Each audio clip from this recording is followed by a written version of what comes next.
My name is Jacob Stoops. And I'm Jeff Luella. And you're listening to the Page 2 podcast. This is our podcast about the people of the SEO industry. We chronicle the real-life stories, experiences, challenges, and advice from some of the most amazing people in the business. In this episode, we talk with Kelly Stanze, SEO specialist at Hallmark. We discuss how she started in marketing, how it led her to SEO, and how she eventually made it to Hallmark. We also discuss a ton of other topics, including what it's like to get laid off, how to cope with failure in a way that makes you stronger, agency versus in-house. We deep dive into holiday SEO, and we even touch on a little bit of snowman poop. We talk about Evergreen content strategy. We share our thoughts on Google BERT. We talk about Google Search Console's new page speed reports. We discuss work-life balance, the importance of relationships, and so much more. So get your popcorn ready as we tell Kelly's SEO story and have another great roundtable discussion.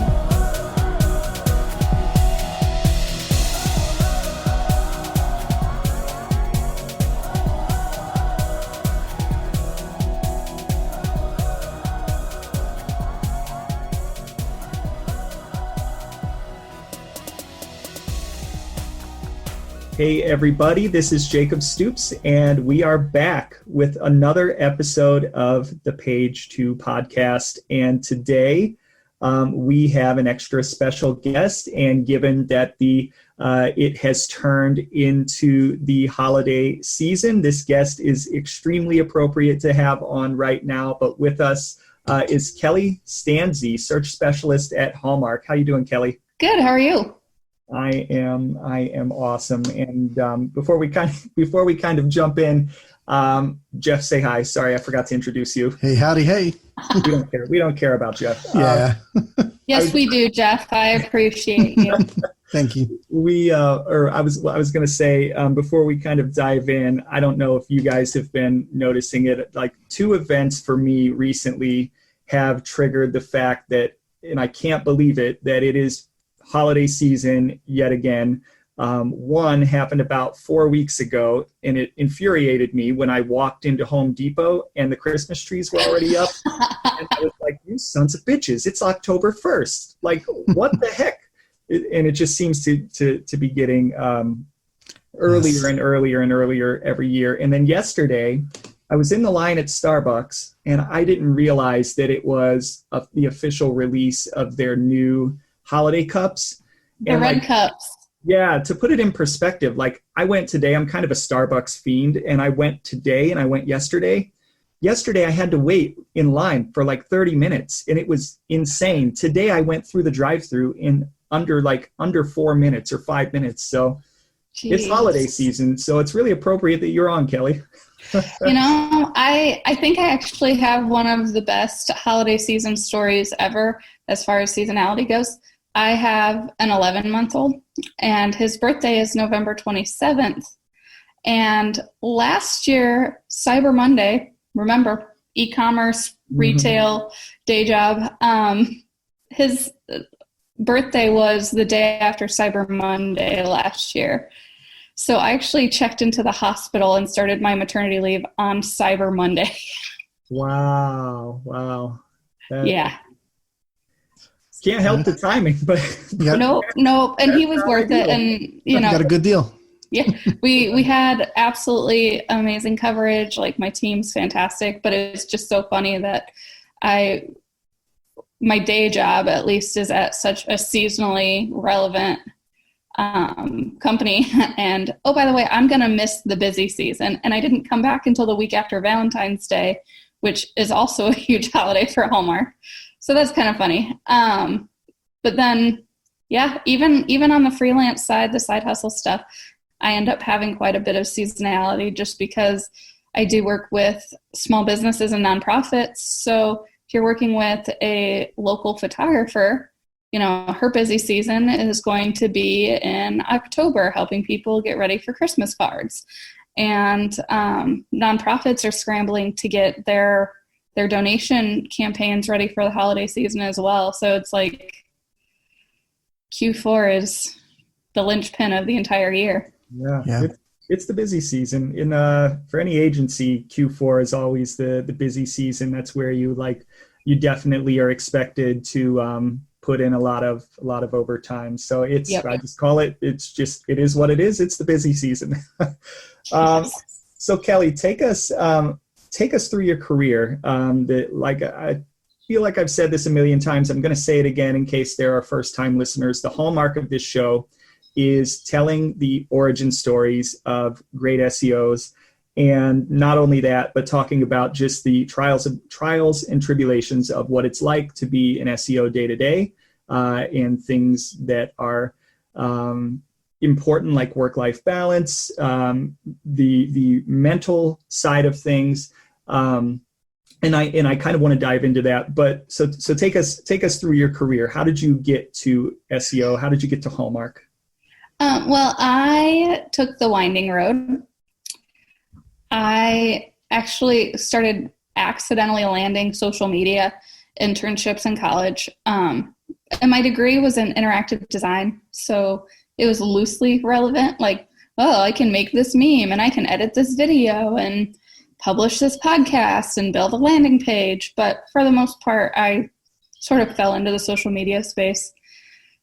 And I got hired by one of the agencies that I interned for in their Kansas City office after graduation. So moved down here from the Chicagoland area and started working for an agriculture agency, and I loved it. Like, I was in 4-H and FFA in high school, and now a farm girl living in the suburbs. And then a year and a half after they moved me to Kansas City, they laid me off.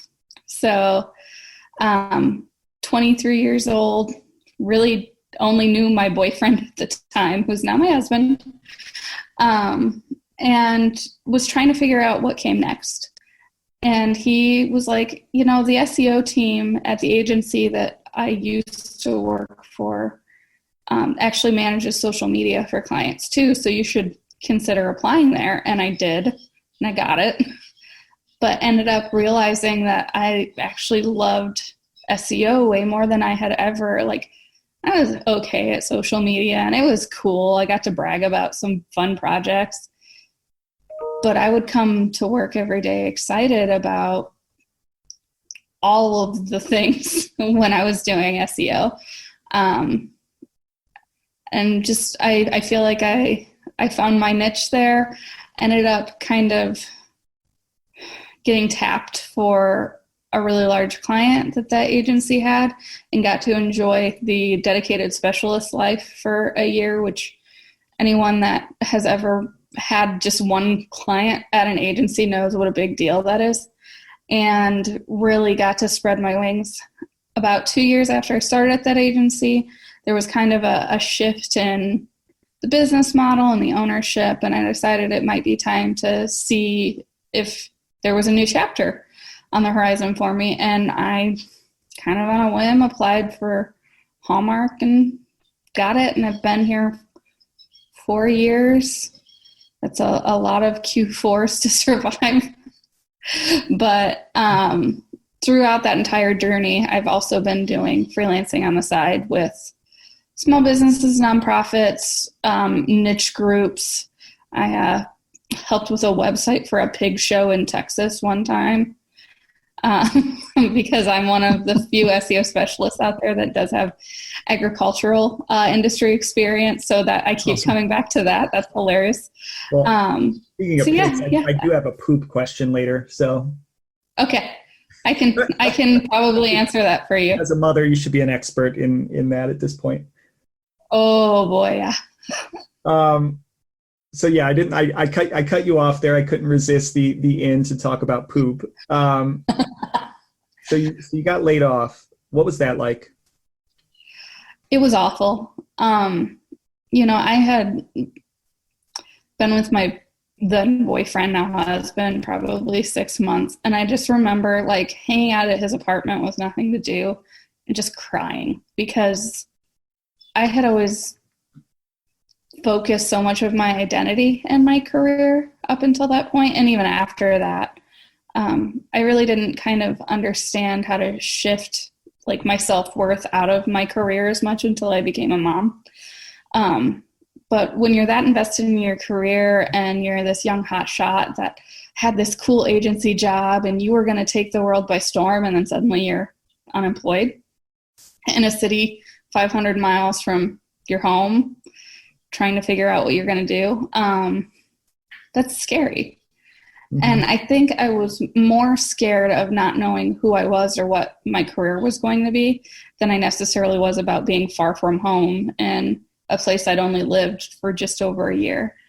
And obviously I decided to stay and put my roots down deeper here in Kansas City, and it's the best decision I've ever made. But at the time, it was just so much uncertainty and such a blow to who I thought I was, because I was supposed to be taking the world by storm and forging a path for myself. And now I'm just like standing here like, okay, I can pay the bills for 2 weeks on my severance. Okay, this is nice. And it worked out. It was actually, I recently wrote a piece for Search Engine Journal about kind of like the parallels between my mental health journey and my career, and like just the deep intertwining between those two things. And I made a note of calling out that the best things that have ever happened to me usually looked like a disaster at the time. So a really bad breakup in college, losing that first job fresh out of college and falling into SEO. And, you know, at the time, gosh, that was, I'm getting old now. I'm not even sure how many years ago that was. At the time though, social media really only had like some surface level vanity metrics that you could look at. And I got into SEO and looked at this like depth of knowledge that you could get from Search Console and analytics, even though they had just switched to not provided. And that's not even touching like the SEO specific platforms like Moz and Bright Edge or Conductor or Ahrefs. You know, we all know the list. Mm-hmm. So I realized that I was actually, for the first time, really using both sides of my brain, and that was something I needed. So yeah, losing that first job and being able to sort of tap into a piece of myself that I didn't know was there and kind of needed to be fed and nurtured was honestly like a happy accident. And here we are. I was going to ask, so like you made an interesting point about like the things that at first look like disasters end up turning out to be really, really good things in your life. And I'm a huge, and the same as for me, I'm a huge believer in fate and being in the right place at the right time. And there have been a lot of instances of that in my life. So now with kind of that new outlook, when something big like that happens in your life, how has that experience changed the way you attack problems, or how has it made you better? How did you pull yourself up by the bootstraps to get to that good place? Yeah. I think it's dependent on the chapter and the situation. I mentioned in passing a bad breakup in college. My coping mechanism for that was, okay, I'm going to take these out-of-state internships and like go live my life. So I got to spend a summer living in Sacramento, California. Now for a kid in the Midwest, like that's a huge experience. Mm-hmm. And that's the internship that ended up landing me here in Kansas City, where I have this amazing, fantastic life that I love. So yeah, I don't know. I think in that situation, it was like almost like a kind of juvenile, I'll show you type thing. But then when I got laid off, it was more about like, okay, I think I can take a risk here because I have nothing to lose. It's not like I have a job to worry about. So I did go out on a limb and apply for an SEO team that did some social media, knowing that I would be stretching my comfort zone. So if I had to distill it down to like one coping mechanism, it's usually if I know something's coming, I stew in the dread for forever and I get super anxious. But once I'm in it, it's just like, okay, what now? And, is this a turning point? Do I need to pivot? And typically when I have pivoted, it's ended up working out. Yeah, I think we've all had to pivot at one time. I mean, I'm way older than both you guys. So I've pivoted a lot in my career, started off, as web designer. It was interesting because everything to me, I think was all luck. I don't know. It's weird. It's interesting like how it all goes because started off wanting to learn 3D animation. Really was bad at that, but learned web along the way. Was really bad at design, but no one else did it. Learned code at the same time and moved into SEO mostly because I was willing to take those chances. And, not many people were, doing this stuff at the time. And it wasn't really I lived through the .com boom and then bust, right? And I went to bartending school at that night because I was like, well, when the internet goes away, I'll be a bartender because at least I can make some money while I, find something else to do. Luckily that didn't happen. I didn't think it was going to happen, but a lot of companies went out of business at that time. And I've been through a bunch of layoffs, luckily not on the layoff side, but there were some companies I knew right away, like when it was happening, and I was already on the lookout to go somewhere else because some people were just sitting there. Yeah. What's next? So yeah, having kind of that insight and then just having the bravery to be able to just jump and figure that out. Well, and I think there's something to be said for just when you're in it, there's a certain level of like survival instincts that kick in. Like I was very fortunate in that I was only unemployed for 2 weeks.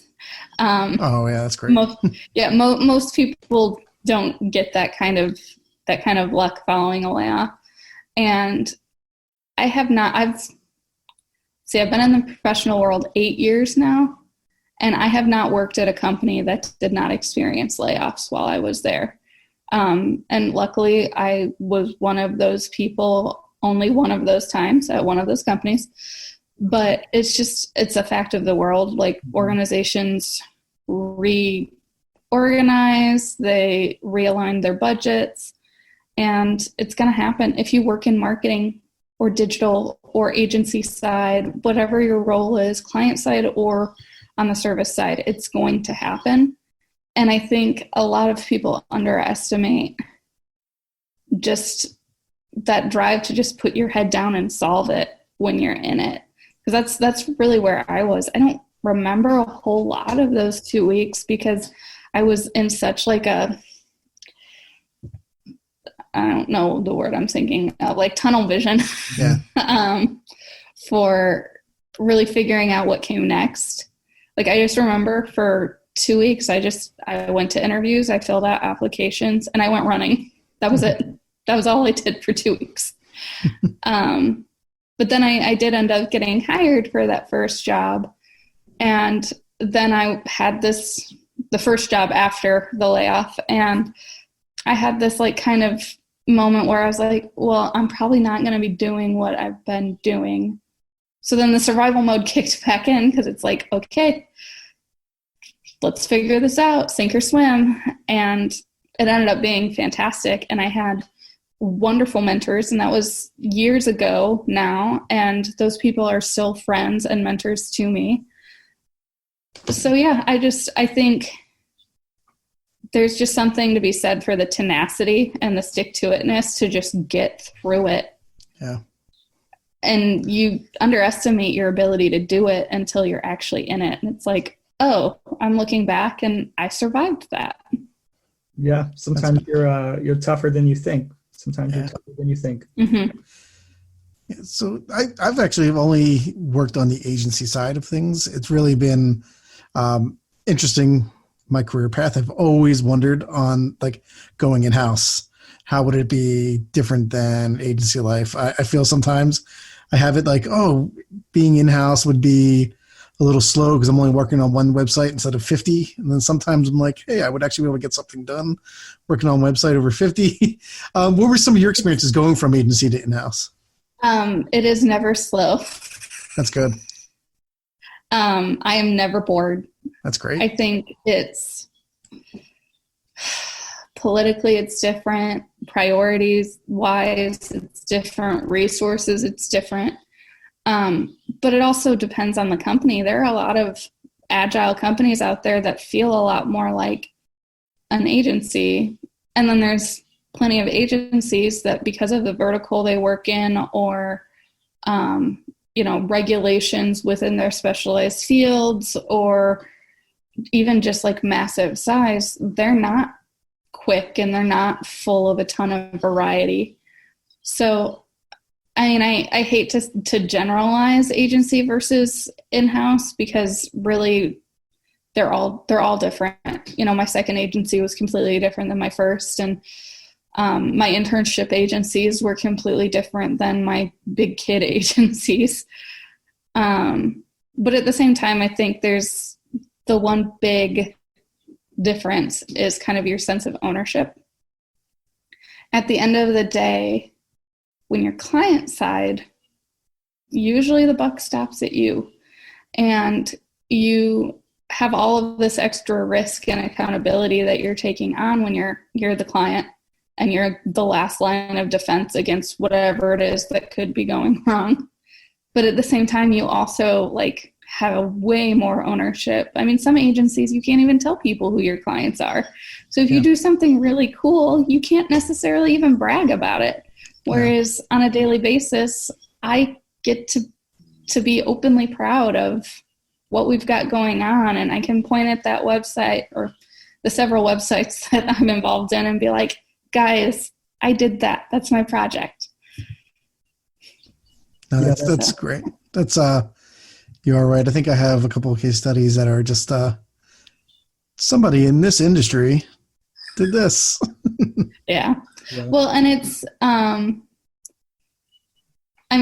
it's weird because obviously there's cons to any job. Anytime I talk to a young professional and they're like, what's your major life advice? I'm always like, there's no such thing as a perfect job. Every job has its giant pile of poop, and it's about finding the company whose giant pile of poop smells the least bad to you. But they all have good things. And ultimately, I can deal with most piles of poop, but I think, I lost my train of thought. We started talking about poop, and now I'm thinking about buying diapers later. Well, the funny thing is I always say to people, don't get me wrong, I like my job, but if I had a choice, I wouldn't be working. I'd be off on some island or, who knows where. And I always say nobody is going to be on their deathbed saying, I wish I had worked more. Yeah. Stuff like that. So that actually is really, really good advice because I've had jobs that I've hated and I've had jobs that I love. And for me, there's always a reason to find a problem with a job if you want to find a problem with a job. And something that I've had to learn over the course of my kind of professional experience is sometimes you just have to be happy with kind of the imperfections of the job and appreciate all of the good points. And I, being a glass half empty sort of person, struggle with that sometimes. Sometimes you just have to let certain things go and just be happy with the good points of a job. Well, and I think SEO, any job has its own unique challenges, but I think when you work in an ambiguous field that maybe outsiders don't understand very well, like SEO, I think there's an added layer of challenge that people in other fields just might not fully grasp. I have joked in the past about I have a dog barking. I've joked in the past about how a third of my job or something like that was just explaining things to people and getting buy-in, both agency and client side. And sorry, so little sidebar about me. My husband and I have 26 pets, most of which are rescues. Oh. And one of them is very opinionated right now. Wow. That is a lot of pets. Yeah.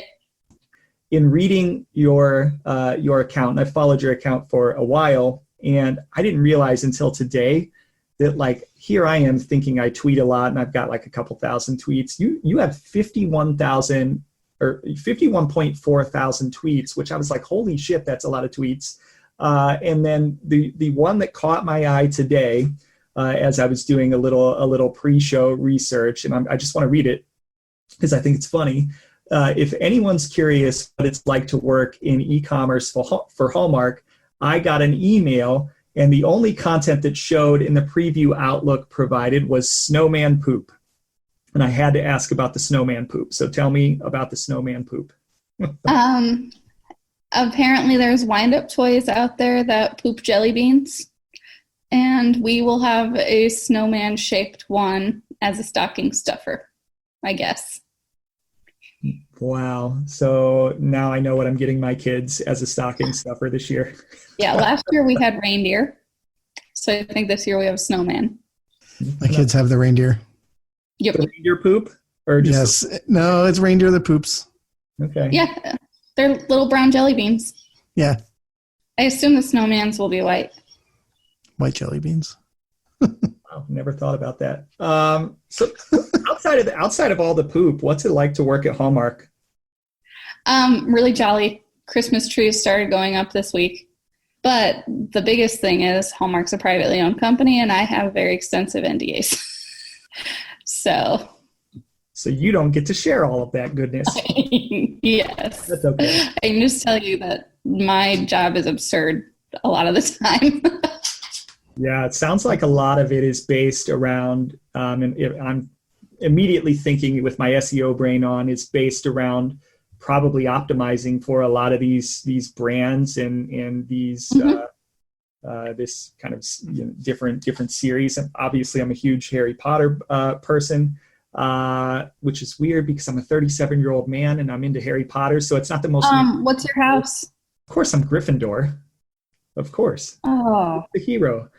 But although I will say, I took a test a couple of years ago and it placed me in Hufflepuff. So I don't know what that says about me. See, I am a proud Hufflepuff. Yeah. We are the house of hard work and loyalty and snacks. Go. And that's where I belong. There you go. Well, yeah, there you go. I think that actually does describe me pretty well. So I kind of get it, but I always want to think of myself as a Gryffindor. Anyway. Yeah. And there's a lot of work that goes into optimizing for our licenses. But one thing that people maybe don't realize is, like, I'm starting work on Christmas in like March, because we actually have highly collectible stuff that launches on the site in April that our most passionate customers will go after. And it's hilarious because I'll be sitting at my desk listening to Christmas music in the middle of the spring because it's what I'm working on, guys. Might as well get in the mood. Christmas in July. So let's save that, because for those people, we don't often talk about at the beginning of the show what we're going to deep dive on, but surprise, surprise, we're going to deep dive on holiday and seasonal SEO. But before we do that, Jeff, what's in the news this week? Cool. So first up, it's not really brand new news, but it's been something that's been in the news since it's been released, and that is BERT, the new natural language processing algorithm, I guess we'll call it, that is brought into Google. Google said it was actually the biggest update to their algorithm since RankBrain. And I think that came out 5 years ago. But it's been interesting because we haven't really seen any changes. I look at Mozcast and Algorithm, and everything actually looks better than normal because it's usually like a little bit of a stormy day. It seems like it's a nice spring weather with all those kind of casters right now. It's an interesting approach. I thought it was something Google has been doing forever anyway. Maybe not naming it BERT, but they have really been always talking about, they're trying to find the information, trying to find the context between everything. Schema has been a great part of that. Like I'm trying to add meaning to stuff. It just seems like now we just have a fancier algorithm to do that. I've been reading a lot of articles on it, and at the end of the day, it's not something we can really optimize towards. Though I did read an article where the New York Times says that since BERT has launched, they've lost a lot of traffic. Not sure if I haven't seen any of my clients or anything like that. I don't know, Kelly, if you've seen anything since the launch of BERT, positive or negative with it. Honestly, I haven't seen significant change anywhere. I think the irony of the New York Times saying that they're losing traffic is BERT's only supposed to negatively impact 10% of all searches. Yeah. And the ones that it's supposed to impact are websites that don't write for human consumption as well. Yeah. So it's definitely interesting to see that, in this first wave, one of the most world-renowned media sources there is one of the ones discussing penalties. Yeah. But I think we've still got a lot to see as far as BERT's impacts. I think this season is one of search volatility in general, just because user habits are changing with holiday shopping and that sort of thing. So I think when things sort of settle down in the new year, I think we'll maybe see a more mature version of BERT arise, whether that's through updates from Google or just the new normal kind of settling in. Right. But I also am of the opinion that if you're writing good content that's people-focused, you're going to be fine. No, I agree. I think when we look at the reason we have our website, right, it's we really want to be able to write for our customers. And I always have a little thing where it's a little nitpicky thing, but like I don't call my customers users. So I don't say write for users. I'm like writing for customers and writing for people, because it just backs that up as like who I'm actually writing for. I wouldn't be like, hey, my favorite user. It's like, and it's just something dumb that I always kind of nitpick on that. But I really do feel like if you're just not trying to write to rank and you're actually writing to inform, it'll be the most beneficial thing you can do for your site. Yes. And honestly, like that's the core of SEO to begin with. Yep. Like part of what I evangelize in all of the arenas I touch from a search standpoint is SEO is actually a form of customer service if you do it right. You are there to fulfill a need or answer a question, and SEO is just making sure that you are detail-oriented about how you position yourself to fulfill that need. Yeah.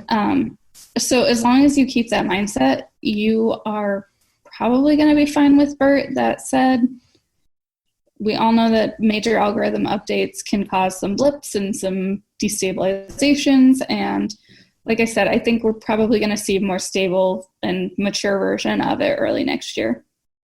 So the funny thing about BERT, and for me about algorithm changes in general, is like, honestly, I've only been a part of one website. Well, I shouldn't say that, but one where I knew for sure that it was an algorithm change and that Google had just throttled the site down. And then later on, when they made an update, it throttled it back up. And like, for me, I'm a very bottom line person. And like, I think about BERT and I think about in that instance, when I know that it happened as a result of an algorithm update, like what do I change in my day to day? What changes? And for me, like, really, it's not a damn thing about what I've been doing. Like, I'm not like, I see a lot of people talking about other people who are writing about optimizing for BERT. And I'm just like, well, honestly, like what I feel like BERT is really intended to do is to really break up and understand queries and understand the intent behind the queries and hopefully divvy up the results by like, hey, this query is someone looking for information. This query is looking for somebody looking for support. This query is looking for somebody who is looking to transact or buy something, and to serve up the results based on that. Well, if you're doing your job as an SEO, you're already looking, and maybe not at the level of a computer or a machine, but you're already looking at all of these keywords that you want to target, and you're already thinking about the intent behind them in terms of what kinds of web pages are being surfaced up. And if you're not doing that, you should. But for me, because I'm already doing that, it's like, well, it doesn't change anything. It's like rank brain. It didn't really change anything for me. So like for me, it's kind of like a big buzzword in the industry, and it's something that everybody is talking about. And I just am like, doesn't really affect me. Yeah, I agreed. Absolutely. And I think the writing's been on the wall for this for a while. Google's been very vocal about putting end users first, whether they're customers or just information gatherers or people doing research projects. Mm-hmm. Someone recently asked on Twitter, when was the first time you ever used the internet? And I talked about doing a research project on beluga whales in like second or third grade. Just a little aside. I like that story. The thing is, like, micro moments were such a like hot buzzword for a while there. And really, I think BERT is essentially placing logic behind understanding those micro moments more. If anyone is shocked that Google introduced a new layer of AI that helps people match their intent with their search results a little bit better, they probably haven't been in search very long, in my opinion. Yeah. And it's funny because we always see all of these knee-jerk reactions every time there's an algorithm update, and very, very rarely is anyone actually one of those brands that tanks or suddenly spikes. Mm-hmm. And usually when it happens, it ends up course correcting at some point in time anyway. So it's still about the long game of write good content, have a good site, give the content the technical structure it needs to be able to be crawled and found and indexed and served. This is, for lack of a better cliche, this is a marathon, not a sprint. And I think the BERT rollouts is just a turn in the race route. Yeah. I think the person who comes out the worst in this is actually the character BERT, because they use his image and everything, and it's going to really confuse image search. There's so many BERT's blowing up, man. BERT's never got this kind of publicity. Yeah. Exactly. Someone tweeted that they were waiting to see what the cost of the domain Ernie SEO would be like in a week or so, because people are trying to go after it. And crazy SEOs. Yeah, awesome. So the other thing I have in the news is kind of just, we talked about it before, but it's actually officially rolled out now as the Google Page Speed report inside of Google Search Console. We're really looking forward to this because I've really been trying to hone in a lot of my clients on page speed and just convince them, like, hey, this is something that Google, like, here's all these articles how Google says it's important. Like, it's important for your customers. It's important for search. And still have a lot of customers who are happy. It's 6-7 second load times. And it's like, no, we need to get better. And actually, it's really hard to show when you have 1 million pages. I give them, like, here's a 5-page speed report, or here's 30 pages. And it's really hard to show a whole thing. When we look at like something like Google Analytics, we don't have a great page speed report inside of there. So I like that Google's pushing this, and kind of them showing that they're pushing it, it helps me with my clients. Like, look, now even sorry, I'm getting tongue tied. Google's really like pushing this to show us that it's even more important by giving it to webmasters, and with anything, make it an SEO factor. And you have a slew of people that are going to push this, just like everything else they put out, like make your site HTTPS. And just say it's a ranking factor. Now SEOs are like making every one of their clients go HTTPS.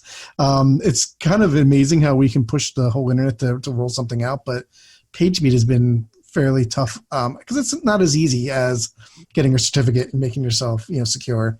It's a lot harder to accomplish. But some of the reports me and Jake were talking about earlier, I know this is experimental. I know it's a first released, but there is a lot to be wanted in these reports. It's great we have a trend, but there's not much else after that. So, Jake, I know you have an opinion on that. I have an opinion on everything SEO related. The funny thing is, like, outside of my day-to-day job, like, I'm so easygoing and I don't have an opinion. It's like, hey, where do you want to go to dinner? I don't care. And with SEO, it's like I have an opinion on everything, and now everybody's got to hear it because I have a podcast. So let me tell you, the page speed reports, directionally, they're really awesome. Between both Google Search Console and what Screaming Frog has come out with, the big problem and the big pain in the ass about page speed is just what Jeff said. Like, when you're trying to when you're dealing with sites that are large, and in some cases really large, there's no way to give them enough of a representative sample of page load times to really to really make an impact, right? If you give them 25 pages when they've got a 1 million page website, well, that's just a drop in the hat.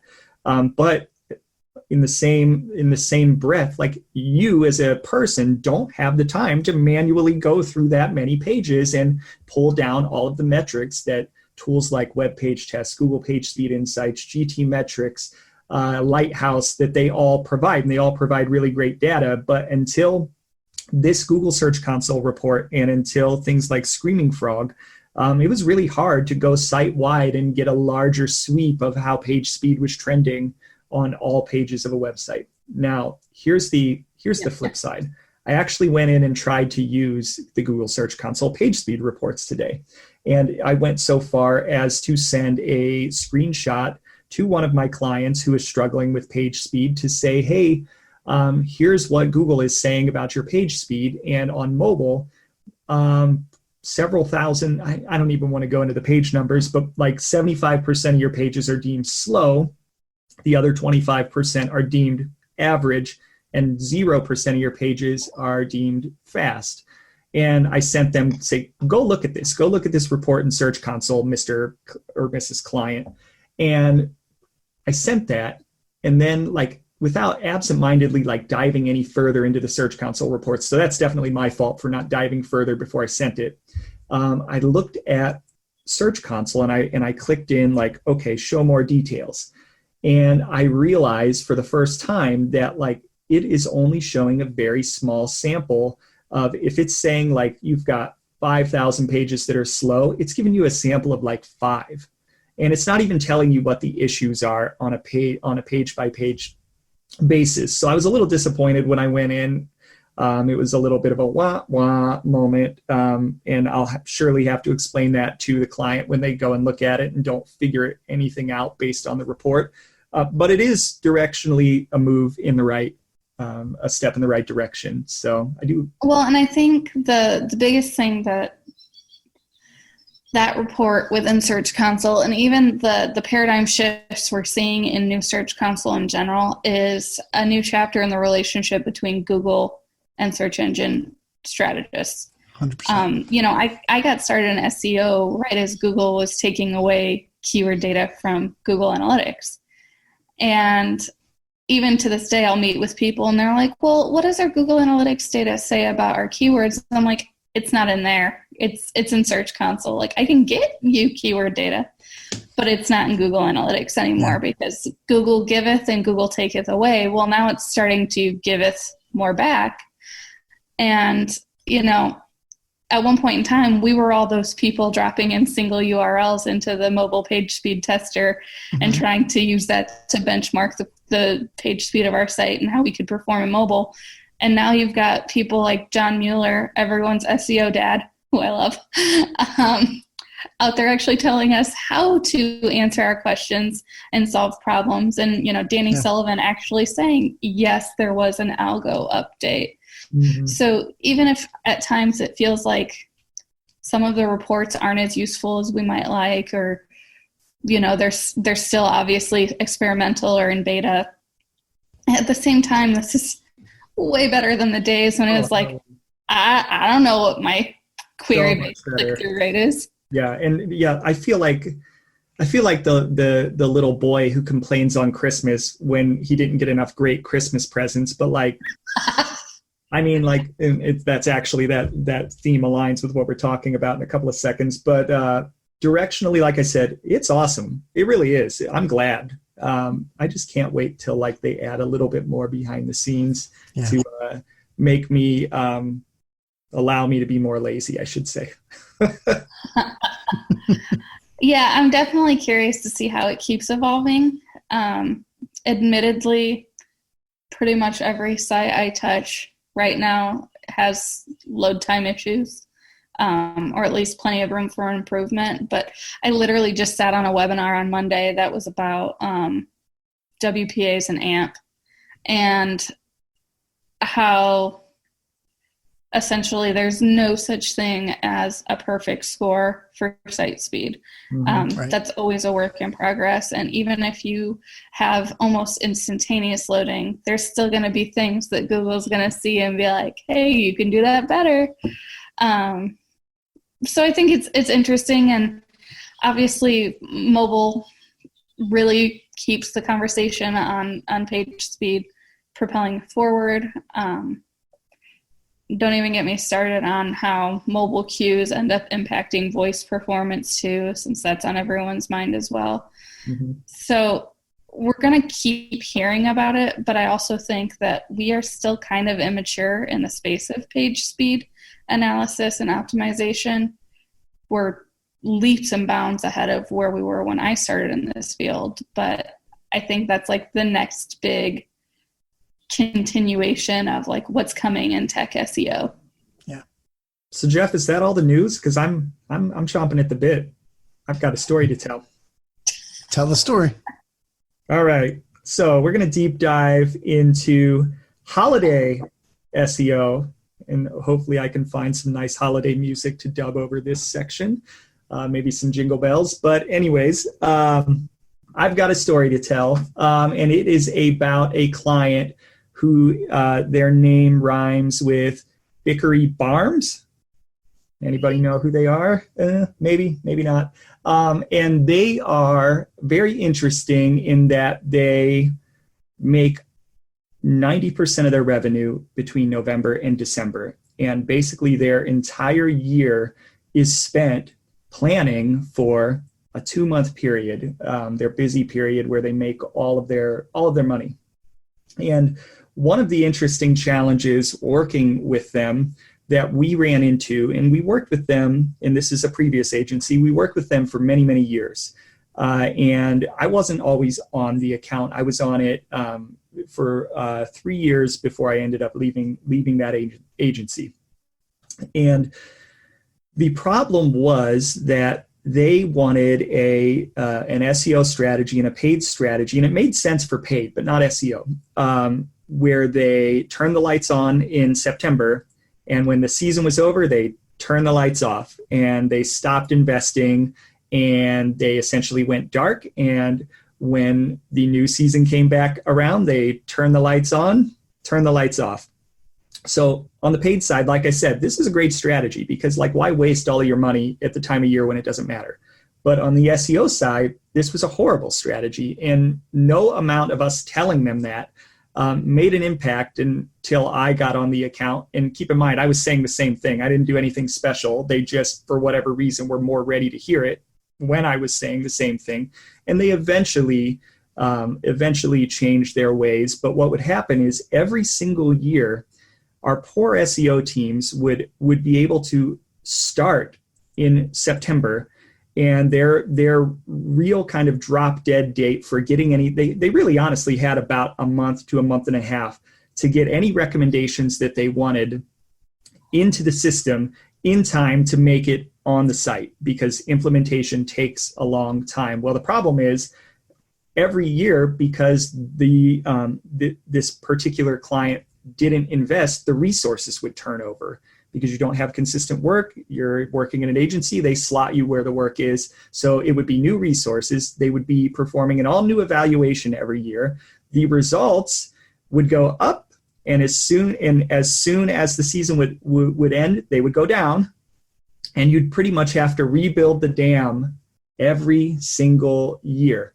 And if you're a client or if you're somebody who's working with an agency, hell, if you're not working with an agency, I highly recommend against this, and I highly recommend implementing what we just called it an evergreen, always on SEO strategy for the sake of them, but like a normal strategy. And luckily we find it like we somehow magically ended up helping them, and we were successful with them, and especially successful during my time on the account in terms of driving incremental gains in revenue. But the most success for me was when they decided to leave the lights on in January, and actually allow us to work ahead and have time to do things like work on technical and get those things in their already full development queue, to launch evergreen content for pages like Black Friday, Cyber Monday, and for, oh, by the way, all of the other holidays that were big for them, and to tell them, don't turn those pages off when the season was over, because that happened too. They would rebuild a brand new Black Friday page every single year. Instead of just allowing it to exist, they would delete it and build a new one every year. Again, it's not advisable. It doesn't allow the page to age over the course of time. And it's like sending a newborn out into the world every single year. So anyways, that's my story. We were eventually successful. We got them to keep the lights on. And that gave us a lot more runtime, which gave us a lot more opportunity to be successful. But now that's the end of my story. I'm going to let you guys jump in. Yeah. Well, did you want to go? No, you go ahead. I mentioned earlier it's a marathon, not a sprint in regards to SEO. And that has to do with like the life cycle of your content as well. One of the biggest struggles that any SEO has is lead time, making sure that your content is online long enough before it's actually supposed to be seen by customers for it to have built up at least a little bit of juice. And if you're starting from scratch every single year, Google has no idea who you are or why it should care about what your content has. Whereas if you're recycling the same landing pages year after year, Google is familiar with you, knows what you have. There's authority assigned to that page within the domain. It trusts you. Something about EAT acronym here, because that's another thing that everyone wants to talk about right now. Yeah. But you really don't have the ability to build that rapport page by page with Google if you're starting fresh every single year. So I think I'm actually really impressed that you got them to change their ways, because a lot of clients never figure that out. Like, I still know of clients at my old shop, because everyone still talks, that really take for granted the ability to keep evergreen content going throughout the year. And then, when their peak season starts up, they're like, well, why isn't traffic picking up? Well, maybe because you haven't done anything to rank over the last 9 months. Yeah. And it's really important. Like, I looked up some stats, and like last Cyber Monday from last year was $7.9 billion in online sales. That was just one day. Overall, last year, holiday sales were up 17.4% at like $122 billion sold online.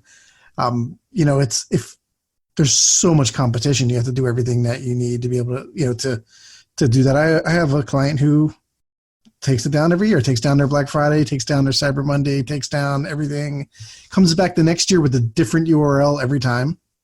I don't know until like 4 days before Cyber Monday what it's going to be. I try to get into that because I'm waiting to do a redirect, and if I'm lucky if I get the redirect in sometimes. Compared to another kind of major, I think how major you are in retail, like people do see that, and where their Black Friday is up all year, and they just take down the ads and put like, come see us again next year. Start making tweaks in that in July and August, just to kind of make the crawlers know that that page is active, and then we hit it with the big updates when it comes time for that. But and they see, like, even in the summertime, that page does very well. It's interesting that you don't think people are looking for Black Friday stuff, but they land on that page because they're just looking for deals in general. So it's really fascinating though, as much as we're focused in on retail right now. I think it's relevant to literally any vertical. So like in my agriculture days, if you haven't worked in that space, you would never think of it, but there's actually like a heightened season for cattle vaccinations. Yeah. And those seasons align with when do farmers and ranchers have their calves born, and when are they going to be needing to vaccinate their little baby calves that need to be kept healthy and taken care of. So, I mean, we can talk about seasonality in regards to all of the crazy people standing in line on Black Friday, but honestly, like, these lessons about evergreen content, keeping your pages up, they're relevant to everyone. They're relevant to the mom and pop shop selling candles that they make in their kitchen. They're relevant to big box department stores, although some of them, specifically a brand that has a bullseye logo, is too big to fail. They could do everything wrong and still outperform everyone else on Google. But it's really about understanding when your seasons hit and planning the rest of your year essentially around future-proofing yourself before that season is even on the horizon. So how far in advance do you recommend planning for this if you're a seasonal business? I typically shoot for 3 months if I can to have content on the site. If it's a net new page, my minimum is a month unless it's an absolute emergency. And my question is why? Can you expand on the why? Oh, yeah. So back when I actually started working on that sort of 1 to 3 month window, there was still the understanding that sometimes it took up to a month for Google to really fully index new content after you've uploaded it. But that was before things like crawl requests were readily available. Now, that 1 to 3 month window is partially to ensure that on the client side, people have plenty of time to see it in production and react before it's relevant. Because like even now, for a variety of the sites I touch, there are scrambles happening last minute after it's already in production to make sure that this little outer end is taken care of correctly. So that's part of the reason. The other part is it just gives me peace of mind that it's out there, can be seen. It's collecting a little bit of juice from Google. I know that it's well documented in sitemaps. It's not being accidentally blocked. It's really just a safety net at this point. I'm wondering if maybe it's a security blanket of sorts. I get that extra month that I probably don't need in there to feel better about the position we're in prep. But at the same time, I would rather be ahead of the game and early and feeling comfortable than, crunching it in the final weeks before game day. Right. You're giving Google time to digest it also, right? It's one thing to be crawled and indexed, but then to get through all those, algorithms to help it gain that value. Yeah. It gives Bert time to think about it in between dealing with his pigeons. Oh my goodness. Jokes. Yeah. I've it's not holiday related, but I have had a couple of experiences recently where, and here's the thing, like, people still, especially non-SEOs, struggle to grasp this concept with respect to things they want to rank for. Sometimes you actually have, not sometimes, all the time, you have to have a page targeting that specific thing. And that's a struggle for some people. So when we're talking about holidays, you want to rank for Black Friday, you better have a Black Friday page. You want to rank for Cyber Monday, same thing. Outside of the traditional Christmas holiday, New Year's season, all these other holidays too, like you want to rank for them, you better have a page for them. But the thing I was going to say is that it does take time. Like I've been slowly but watching a couple of new pages that were really important for some of my clients, 2 different clients. And I've been watching the Ahrefs report because it gives you a nice little trend line where you can watch the rankings and see over the course of like 2 years what URLs may have ranked in the past for any given keyword, and these really important phrases for their business, really high transaction stuff. This page launched in late summer, and it's just been slowly but surely meandering its way up towards the top. And it's taken a couple of months for them to get from where they were, which was nowhere. And in the case of a lot of businesses, if you're creating a new page, you're creating it for a reason because you're nowhere and you want to be somewhere. It's taken months to just meander their way up to the top. So it takes time. We tend to refer to that process as the pages maturing. Mm-hmm.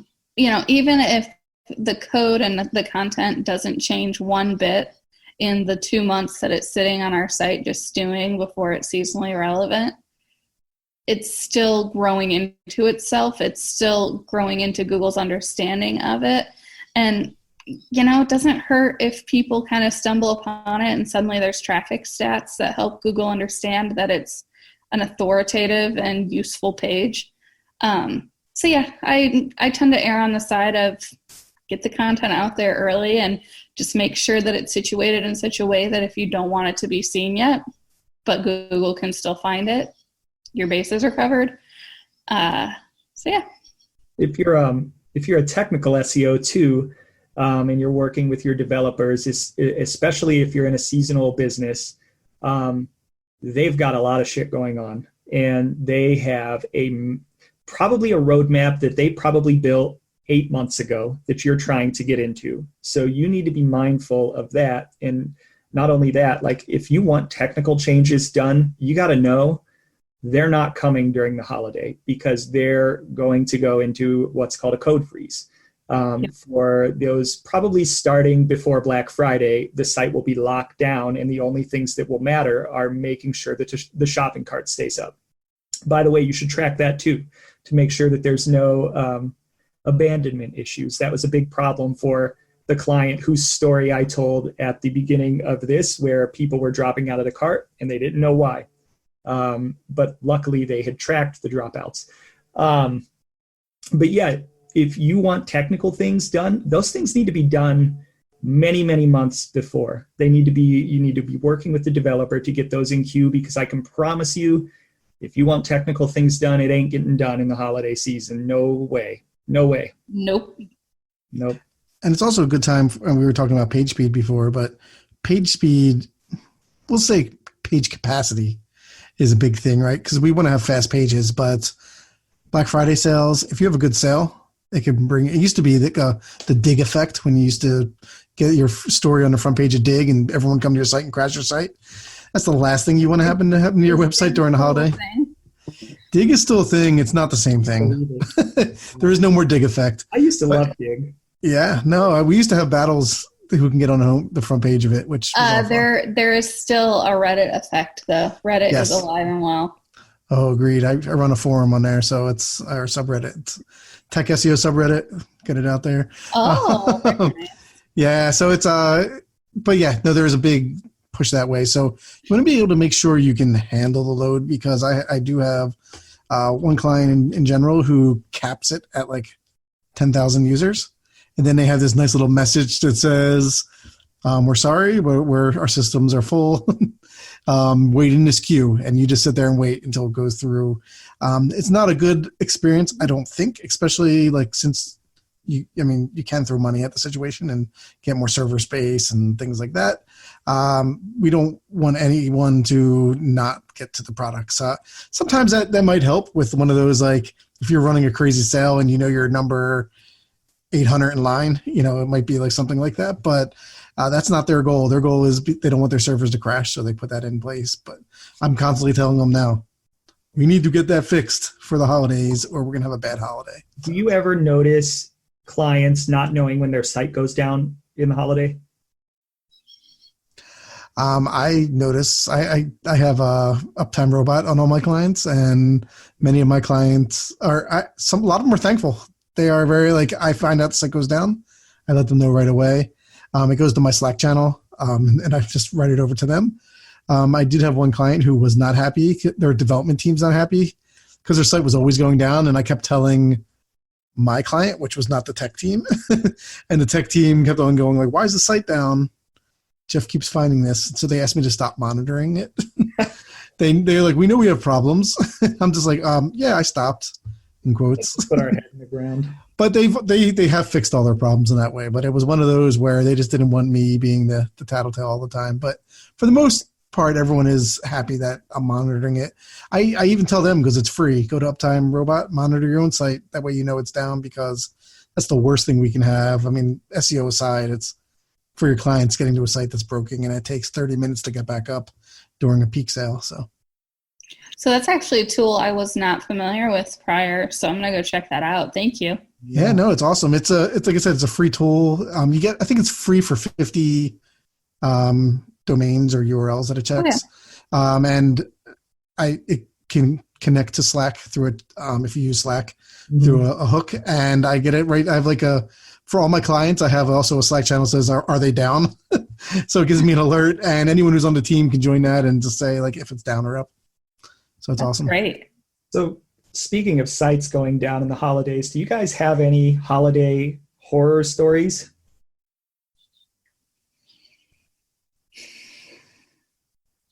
Dun, dun, dun. Honestly, none that come to mind, but I think part of that may be because I've been up since 3 a.m. Oh, yeah. I don't envy that. Yeah, I feel like the holidays just end up being just this blur to me. Yes. And now even more so because I'm planning a birthday party now. But yeah, it's maybe all that survival mode training from life's disappointments is what gets me through Q4. I'm in it, just get through it. It's the busy season. So I asked that question because I do have a story. Yet again, I have a story. Wasn't my client. This happened probably 6 years ago. The business, surprise, surprise, they went bankrupt. And we were doing at a previous agency some work for a retail client, competitor, I would say, of Best Buy. Not Best Buy, but a competitor of Best Buy. And we were doing quite well. Organic traffic was up. Things were going really, really well. Problem was business was still going downhill. There's only so much you can do with your marketing that sometimes you just can't make the business things work. No matter how well you're doing. But in this particular case, and I really feel for the team that was on this account, because it really ruined their entire holiday result. I think it was the CMO. I can't exactly remember who it was. They had a concern that the site was going to go down because it was getting too much organic traffic. So what did they do? They disallowed it on purpose in the robots file, on purpose. And luckily, our team caught it, but our team didn't catch it right away. Our team caught it maybe a day or 2 days after it happened and got it rectified. But that type of stuff, especially if you really depend on the holidays. I mean, if you're a business that depends on online for any amount of revenue, that type of stuff costs, and in this case probably did cost people their jobs. So it was crazy, man. It was crazy. I felt so bad for them because they were doing great and they were a great team. And then somebody steps in and does this without without their consent or approval or knowledge, and it completely tanked the results for that entire season. So like they were pretty bummed out about it, but that definitely happened. And it just, for me, illustrated the importance of continuing to educate people and continuing to educate the clients. And I still don't even understand the logic. Like, I feel like that would be a good problem to have, but for whatever reason, I don't know, man, they did it. That's a true story. Just up your server processes. I just had my mouth just hanging open for that entire story. Yeah, that really happened. Yeah. No, I mean, I haven't had any major ones. The one that would have almost been just like yours, where I had a client like tweak their application firewall, and we didn't know that. And all of a sudden, like in Search Console, all these 500 error pages started popping up literally a week before Black Friday. And we're just digging and digging and digging. And I'm just like, what did you guys change? Nothing. Something changed on the website because we're having all these. And after kind of digging it, one of my favorite things I like to do is run Screaming Frog at ridiculous amount of speeds so that I get kicked off the website. And I noticed that happened. And it kicked me off and gave me the same error I was seeing in Search Console. And I was like, oh, did you change your protection or your firewall? They're like, oh, yeah, we were tweaking some of the settings in it. And I was like, well, you're blocking Google because they allowed Google through, but they blocked the amount of the speed at which somebody can come through on the site. So they basically went from like saying you can have 500 clicks a minute to 100 clicks a minute because they wanted to prevent bots from scraping their pricing. But at the same time, Google came through. I think the magic number was like 300, times a minute or something like that. So we tweaked it to 400, and actually everything cleared up. So it's kind of like saving the day before the issue happened. But that was almost like one of my a nightmare of a decision there. But besides that, I see paid side get crushed during holidays a lot more because we get into code freeze and I'm like, all right, I'm planning for 2020. Yeah. And then I see paid people like crying in the corner all the time, like the night and day. Like I feel bad. This is one reason I'm not, I'm never mad to be on the SEO side, especially because like they literally have to schedule themselves to where like on Thanksgiving, they have people that are on call and on duty at all points in the day. Black Friday, whether you're off, you're not able to enjoy that time with your family because they have to have people on call all day, every day. And Kelly, I wonder, especially with your work with Hallmark, if that's the type of schedule you have to maintain. That's crazy. Yeah. And we have multiple overnight pushes. So, this is the first job I've ever had where I have overnight phone conference calls, and it's fine. It is what it is. Like I roll with it. It's part of the territory. But there's definitely this idea that you do need to be readily available. Maybe don't be where you can't get to a computer for several hours. Mm-hmm. So like when we're driving back to Illinois for my family Christmas in December, I'm probably going to want to make sure that I have like a Wi-Fi hotspot with me so that while my husband's driving, I can make changes to robots.txt files or something if there's an emergency. But that said, we also kind of fall into a certain pattern of autopilot time of year. I'm not completely hands-off for SEO, but it's more break fix, triage, and troubleshooting than really active strategy. So let me ask you this. I've got two more questions, and then because you've been up since 3 a.m., want to send you on your way for the weekend. Perfect. This kind of discussion brings to light a very important point, and you being the mom of a soon-to-be 1-year-old, and myself being a parent of 3 kids under 6. One is going to be 6 months old. One's having her birthday this weekend. Yay. How important is work-life balance for you, and how do you maintain it? Oh, so important. When I was talking about my layoff experience, I mentioned that I wasn't always good about separating who I was and my identity from my career. And honestly, becoming a mom has it really gave me the final push I needed to be able to kind of segment my life a little bit more. Obviously, as a newlywed, I put more emphasis on family time with my husband. But there's something about only having 2 hours a day between the end of the workday and the baby's bedtime to get to be a family together that really makes you set more solid boundaries. And work-life balance I don't even really necessarily like that term, because the two never fully separate. It's about finding a way to mesh them together that's constructive for you and allows you to care for the people you care about, but still fulfill your responsibilities to your work. And sometimes that means I get the baby down and then I open my laptop and I'm working again. Or it means, leaving work earlier, coming in late because there's something going on with daycare. Like, he had his little Halloween party at school a few weeks ago, and I got to go and see him in a little Halloween parade dressed as an Ewok. Like, of course I'm going to leave work early to go do that.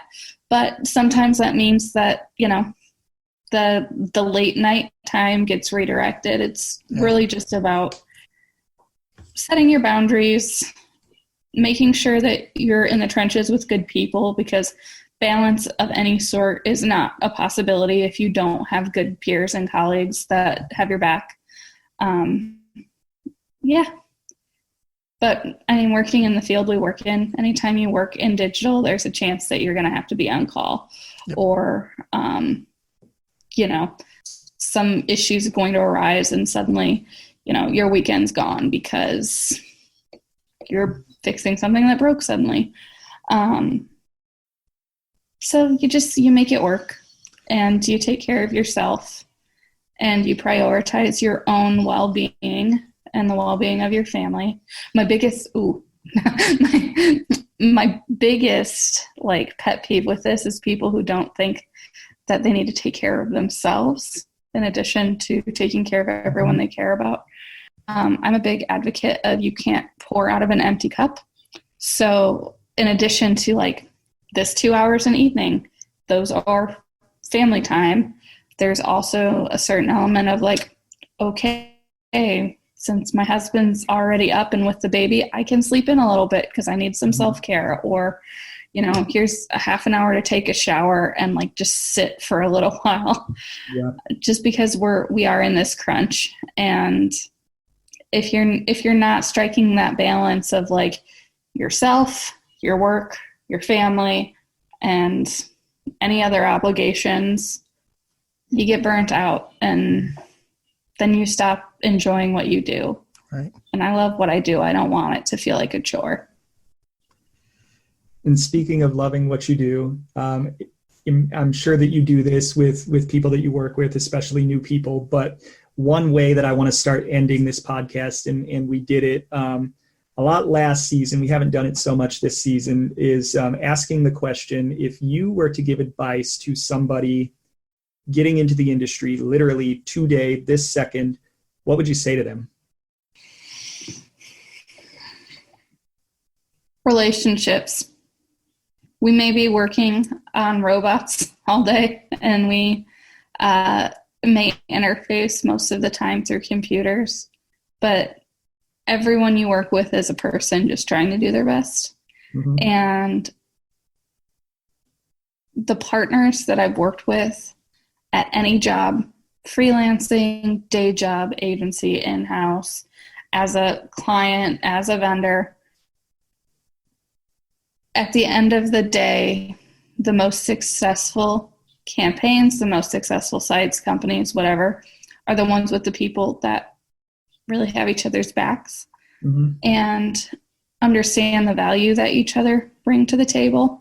So I may be the only SEO strategist in my company, but I'm not alone.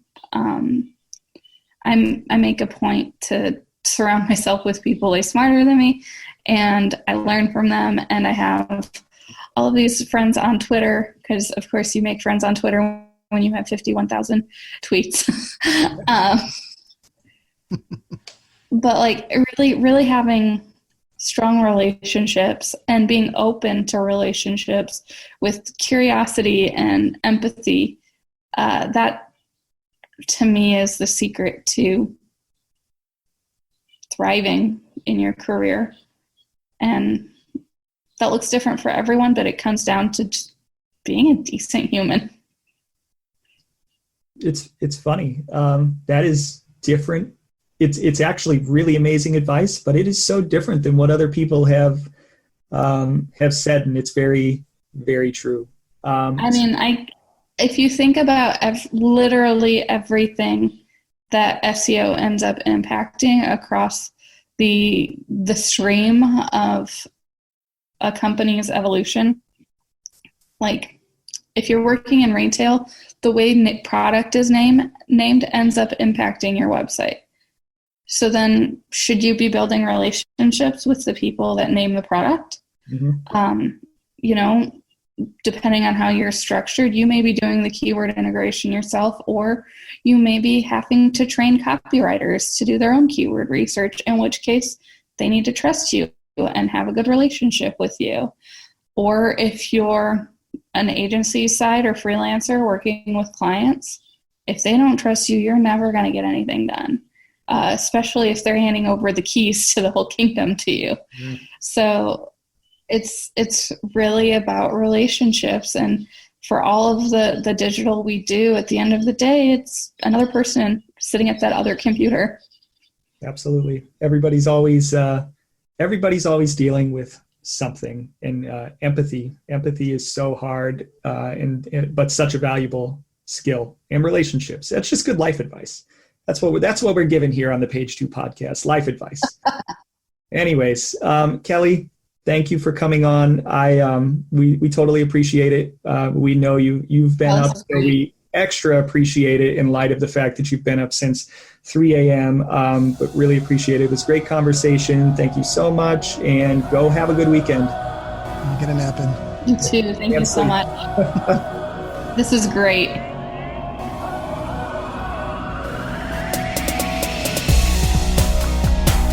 Thank you so much for listening to the Page 2 podcast. If you'd like to find out more about the show or listen to more episodes, visit us at page2podcast.fm. That's page, 2, podcast.fm. Our episodes are also available on a number of other platforms, including Apple Podcasts, Google Podcasts, Spotify, Breaker, Deezer, Overcast, Pocket Cast, Stitcher, TuneIn, and more. Additionally, you can also listen to our show on our new YouTube channel. If you'd like to become a sponsor or would like to be interviewed, get in touch with us at thepage2podcast@gmail.com. Until next time, happy optimizing.